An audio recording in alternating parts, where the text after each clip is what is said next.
శ్రీమహాగణాధిపతయే నమః. ఓం గురుభ్యో నమః. ఓం శ్రీమాత్రే నమః. అరుణాం కరుణాతరంగితాక్షీం ధృతపాశాంకుశపుష్పబాణచాపాం అనిమాదిభిరావృతాం మయూకైః అహమిత్యేవ విభావయే భవానీం. శ్రీమాత్రే నమః.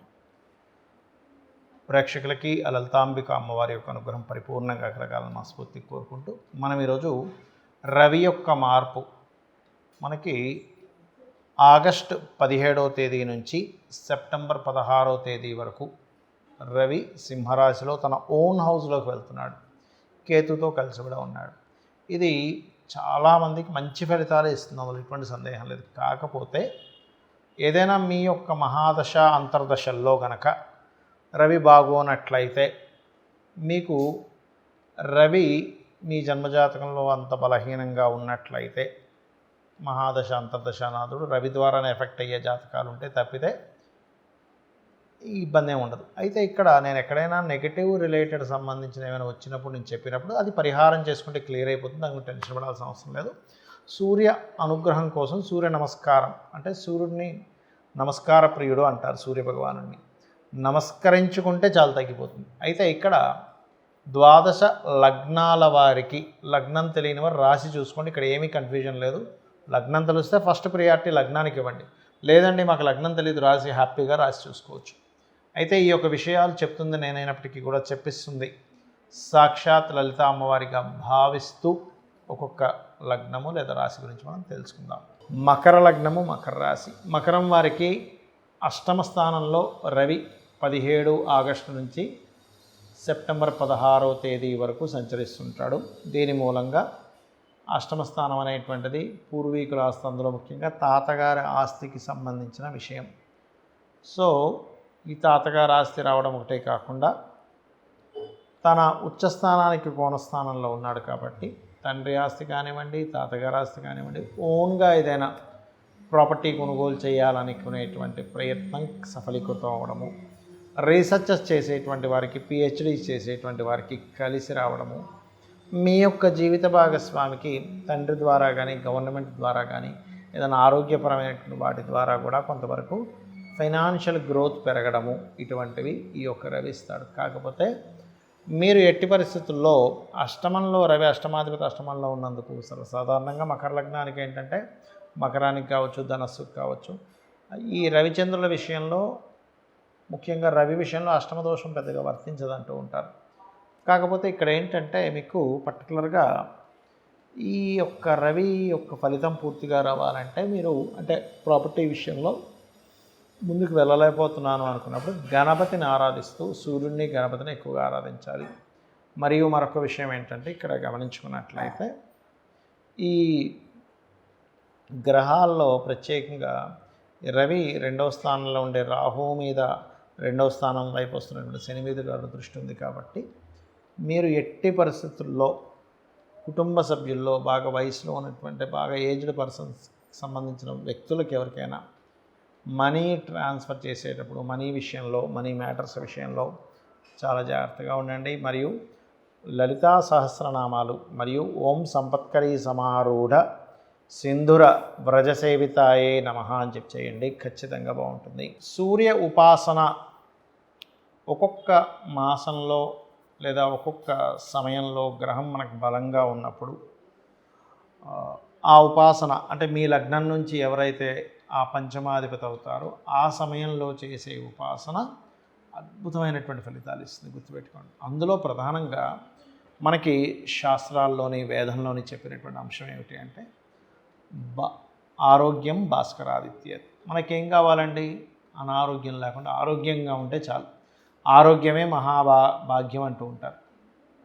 దీని గురించి మనకి సూర్యుడి గురించి మన రామాయణంలోని మహాభారతాల్లోని చూడండి. మహాభారతంలో కూడా సూర్యుడు కనుక ఆ కుంతీదేవి ప్రత్యక్షం చేసుకుంటుందో మంత్రం చెప్పి వచ్చి వెంటనే సంతానం ఇస్తాడు. అంటే అర్థం ఏమిటి? సూర్య ఆరాధన చేసిన వారికి సంతానం ఖచ్చితంగా ఉంటుంది.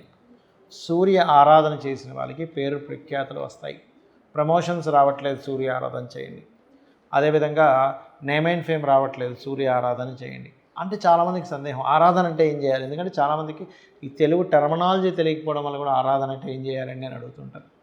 ఆరాధించడం అంటే ఏమిటి, మనం చిన్నపిల్లల్ని బుద్ధి చేస్తాం, లేకపోతే ఒక గురువు గారి మీద ఇంట్రెస్ట్ ఉన్నప్పుడు ఆ గురువుని చాలా జాగ్రత్తగా మనం మా గురువుగారు అండి అనే ఫీలింగ్లోకి వెళ్తూ ఉంటాం. అలాగే మనకు బాగా ఇష్టమైన వ్యక్తిని ప్రేమగా చూసుకుంటాం. ఇక్కడ ప్రేమ ప్లేస్లో భక్తి అనేటువంటిది ఉంటుంది. అంటే స్వామి నీ వలనే కదా ఈ సమస్త లోకాలు వెలుగుతున్నాయి. అంటే మనం సైన్స్లోకి వెళ్తే ఇంకా సూర్యుడి కంటే చాలా పెద్ద పెద్ద ఉన్నాయి, ఇవన్నీ వింటాం. బట్ మనకున్నటువంటి పరిధిలో ఈ నవగ్రహాలు, ఈ భూమి, వీటికి ఇచ్చేటువంటి సూర్యభగవానుడే కదా. కాబట్టి ఆ రకంగా సూర్య ఆరాధన చేసేటప్పుడు అందులో ముఖ్యంగా ఈ 17 ఆగస్టు నుంచి 16 సెప్టెంబర్ వరకు నెల రోజుల పాటు సూర్యభగవానుడు తన ఓన్ హౌస్లో ఉంటాడు. ఎవరైనా అనారోగ్యంతో బాధపడుతున్నటువంటి వారు సూర్య ఆరాధన కనుక చేసినట్లయితే ఖచ్చితంగా 100% వాళ్ళకి మార్పు వచ్చి తీరుతుంది. ఆరోగ్య సంబంధించిన అనారోగ్య విషయాల్లో ఇబ్బంది పడుతున్నటువంటి వారికి. అలాగే మరొక విషయం ఏంటంటే, మరి ఈ ఆరాధన చేసేటప్పుడు ఎటువంటి జాగ్రత్తలు తీసుకోవాలి. ఒక్కొక్క దానికి ఒక్కో జాగ్రత్త ఉంటుందండి. మనం పనిచేసే దానికి కూడా చూడండి, ఇప్పుడు ఫోన్ ఉంది, వాటర్లో పడకూడదు. వాటర్ ప్రూఫ్ అయితే పర్లేదు, పడితే ఏమవుతుంది, పాడైపోతుంది. అలాగే మనం ఒక డైట్ చేస్తున్నాం, ఉదాహరణకి చూడండి కీటో డైట్ అంటూ ఉంటారు, షుగర్ రివర్సల్ కోసం కీటో డైట్ చేస్తుంటాం. అప్పుడు ఏం చెప్తారు, ఏమంటే మీరు కార్బ్స్ అస్సలు తీసుకోకండి, ఈ 90 days 3 months చేస్తేనే మీకు డైట్ లోపల మెటబాలిజం మారుతుంది కాబట్టి అని.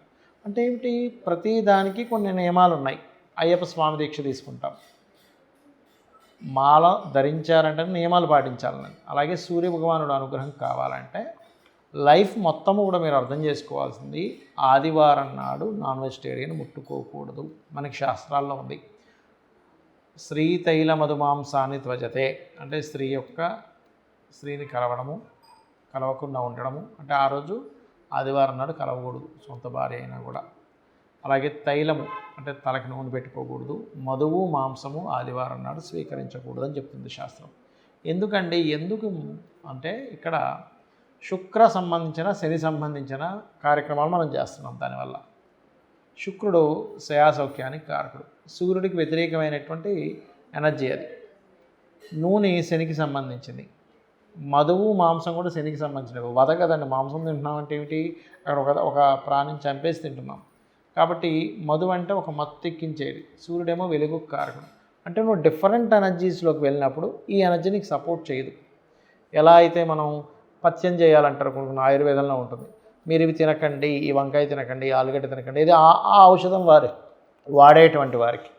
ఆ రకంగా కనుక మీరు చూసుకున్నట్లయితే అప్పుడు మీరు ఈ జాగ్రత్తలు తీసుకోవాలి. అయితే ఈ 30 రోజులు కూడా బ్రహ్మచర్యం పాటించడము, అదేవిధంగా ఎవరైతే సూర్య ఉపాసన చేస్తుంటారో వాళ్ళు ప్రత్యేకంగా నాన్ వెజిటేరియన్ తినకుండా ఉండడం, మరియు మధు తీసుకోకుండా ఉండడం చేయాలి. ముఖ్యంగా ఈ నెల రోజుల పాటు మీరు అంటే సూర్యుడిని ఆరాధించాలనుకుంటున్నానండి, పేరు ప్రఖ్యాతలు రావట్లేదు, ప్రమోషన్స్ రావట్లేదు, లేనట్లయితే మాకు, ఎందుకంటే సూర్యుడు ఒక్కొక్క రాశిలో ఇచ్చే ఫలితానికి తన ఓన్ హౌస్లో ఉన్నప్పుడు ఇచ్చే ఫలితం చాలా అద్భుతంగా ఉంటుందండి. మీరు చూడండి, ఇది గోచార పరంగా కూడా ఎలా పనిచేస్తుంది అంటే, మనకి ఇప్పుడు ప్రస్తుతం ఈ సంవత్సరం విశ్వవసునామ సంవత్సరానికి రవి అధిపతి ఆయన ఓన్ హౌస్లోకి వస్తున్నాడు. అంటే రాజకీయ నాయకులకి, రాజకీయ పరంగా, లేనట్లయితే రాజులకి ఒక నేమ్ అండ్ ఫేమ్ రావడానికి, అలాగే కొంతమంది మార్పు చెందడానికి కూడా సహకరిస్తుంది. అదేవిధంగా మనకి గురువు కూడా నెక్స్ట్ ఒక 1-2 monthsలో కర్కాటకంలోకి వస్తాడు. అయితే ఈ రవి ఇందులోకి వచ్చినందుకు ఈ గోల్డ్ రిలేటెడ్ సంబంధించిన దాంట్లో, అంటే ఆగస్టు 17కి మారుతున్నాడంటే ఆగస్టు 17 కంటే ముందు నుంచి కొద్దిగా దాని యొక్క చేంజెస్ వస్తూ ఉంటుంది. అంటే ఎట్లాగా ఆ కాంబినేషన్ ఏం చేస్తుందంటే, కొంచెం గోల్డ్లో యాక్చువల్గా అయితే మనకి గడిచిన 6-7 నెలల నుంచి విపరీతంగా పెరిగిపోయింది. 60-70 వేలు ఉండేటువంటిది కాస్త ఒక్కసారిగా 1,00,000కి చేరుకుంది. అక్కడ ఫ్లక్చువేట్ అవుతుంది. కానీ ఎప్పుడైతే కొంచెం August first week, second week నుంచి పెరగడం స్టార్ట్ అవుతుంది స్లోగా. అదొక 1 month 45 days ఉంటుంది దాని పీరియడ్. అంటే రవి కనుక పూర్తిగా సింహరాశిలోకి వెళ్ళినప్పుడు మళ్ళీ కొంచెం అప్ అవుతుంది. మళ్ళీ రవి కనుక కన్యారాశిలోకి వెళ్ళిపోయాడు మళ్ళీ అక్కడ ఆగిపోద్ది. కాబట్టి ఒక రకంగా చూస్తే కనుక సంవత్సరంన్నర పాటు ఒక దగ్గర ఆగి ఉంటుందండి. గోల్డ్ గుర్తుపెట్టుకుని ఒక ఆగి ఉంటుంది. కానీ ఈ రవి సింహరాశిలోకి ఎంటర్ అయినప్పుడు కొద్దిగా దాని ఇది పెరుగుతుంది. అదేవిధంగా కర్కాటకంలో గురువు వస్తున్నాడు. సిల్వర్ రేట్ బ్రహ్మాండంగా పెరుగుతుంది అక్టోబర్ నవంబర్ మాసాల్లో. కుజుడు తన భూతత్వ గ్రహమైనటువంటి కుజుడు భూతత్వ రాశిలోకి ఎంటర్ అయ్యాడు.